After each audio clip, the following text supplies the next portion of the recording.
ശബരിമല സ്വർണ്ണ കവർച്ചയിൽ കോൺഗ്രസിന്റെ പ്രതിഷേധം പുരോഗമിക്കുകയാണ്. കെ മുരളീധരൻ, കോൺഗ്രസ് നേതാവ് കെ മുരളീധരൻ സംസാരിക്കുന്ന ദൃശ്യങ്ങളിലേക്ക്. തൊട്ടതുകൊണ്ട് ശിക്ഷ കിട്ടിക്കൊണ്ടിരിക്കുകയാണ്. മാത്രമല്ല, മുഖ്യമന്ത്രിക്കാണെങ്കിൽ ഉറങ്ങാനും പറ്റുന്നില്ല. ഒന്നുകിൽ ഇ ഡിനെ സ്വപ്നം കാണും, അല്ലെങ്കിൽ അമിത്ഷാനെ സ്വപ്നം കാണും, അല്ലെങ്കിൽ മോഡിയെ സ്വപ്നം കാണും. ഇതൊക്കെ ഈ കക്കുന്നതിൻ്റെ ദോഷമാണ്, കക്കുന്നതിന് കൂട്ടുന്നതിൻ്റെ ദോഷമാണ്.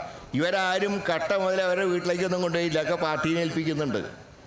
നാടൻ ഭാഷയിൽ പറഞ്ഞാൽ ഈ കോഴിയുടെ ചാറ് മാത്രമേ ഇവർക്ക് കിട്ടുന്നുള്ളൂ, കഷ്ണം പാർട്ടി കൊണ്ടുപോയി. അപ്പോൾ ഇത് പാർട്ടി അറിഞ്ഞിട്ടുള്ള കക്കൽ തന്നെയാണ്. അതുകൊണ്ടാണല്ലോ സ്ഥാനത്ത് അസ്ഥാനത്ത് ഇവരെ ന്യായീകരിക്കാൻ നിൽക്കുന്നത്. പിന്നെ ബി ജെ പിക്കാരൻ സമരം ചെയ്യാത്തതിൻ്റെ അർത്ഥം ഇന്ന് മനസ്സിലായി. ഇന്ന് ഞാൻ ടി വിയിൽ കണ്ടത് കടകംപള്ളിയിലെ ഒരു CPMൻ്റെ പഴയ ബ്ലോക്ക് പഞ്ചായത്ത് പ്രസിഡൻറ്റ് അവരിന്ന് പറഞ്ഞത്, കടകംപള്ളി ലോക്കൽ ബോഡി ഇലക്ഷനിലൊക്കെ BJPനെ സഹായിക്കും, അസംബ്ലിയിൽ BJP അദ്ദേഹത്തിനെ സഹായിക്കും. അത് ഇന്ന് ഒരു പാർട്ടി അംഗം, മുൻ ബ്ലോക്ക് പഞ്ചായത്ത് പ്രസിഡൻറ്റ് പരസ്യമായി ഇന്ന് സ്റ്റേറ്റ്മെൻറ്റ് ഇറക്കിയതാണ്. അതാണ് BJPയും മാർക്സിസ്റ്റ് പാർട്ടിയായിട്ടുള്ള ബന്ധം.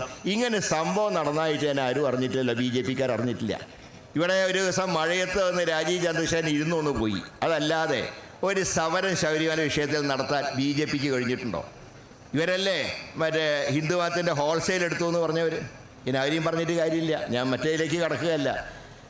ആറ്റുകാൽ പൊങ്കാലേനെ അധിക്ഷേപിച്ച വ്യക്തിനെയാണല്ലോ മേയറായിട്ട് BJP തിരുവനന്തപുരം നഗരത്തിൽ പ്രൊജക്റ്റ് ചെയ്യുന്നത്. അപ്പോൾ എല്ലാവർക്കും മനസ്സിലായി ഇവരുടെ ഭക്തിയുടെ ആഴെത്രയുണ്ടെന്ന്. അതുകൊണ്ട് ഇത് രണ്ടും കള്ളന്മാരാണ്. കട്ടവരും കള്ളന്മാരാണ്, കക്കുന്നതിന് കൂട്ട് നിൽക്കുന്നവരും കള്ളന്മാരാണ്. അതുകൊണ്ട് ഇന്ത്യൻ നാഷണൽ കോൺഗ്രസ് ഇക്കാര്യത്തിൽ ശക്തമായി വിശ്വാസികളോടൊപ്പം നിൽക്കും. ഏത് മതത്തിൻ്റെ ആണെങ്കിലും പാർട്ടി വിശ്വാസികളോടൊപ്പം നിൽക്കും. അതാണ് പാർട്ടിയുടെ നയം. അതനുസരിച്ച് തന്നെയാണ് ശബരിമല വിഷയത്തിൽ ഈ രണ്ടാം ഘട്ട സമരത്തിന് പാർട്ടി ഇന്ന് തുടക്കം കുറിക്കുന്നത്.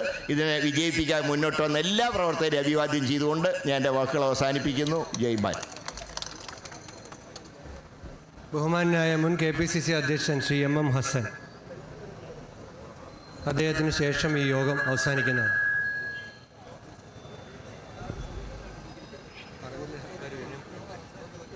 കോൺഗ്രസ് നേതാവ് കെ മുരളീധരൻ സർക്കാരിനെതിരെ വിമർശനങ്ങൾ ഉയർത്തിയിരിക്കുന്നു.